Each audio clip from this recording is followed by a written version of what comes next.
Pour water into the pan until it is about 1 centimeter deep. Number 3, tap the dowel with your fingers to make a series of waves. Observe properties of the waves. Increase and decrease the wavelength of your waves.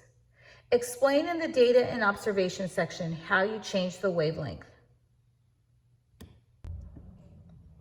Step number 4, make a barrier from interlocking blocks. The barrier should be approximately 15 centimeters long.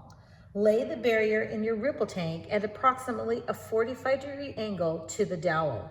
What will happen to waves that hit against the barrier? Try it and then change the angle of the barrier and repeat.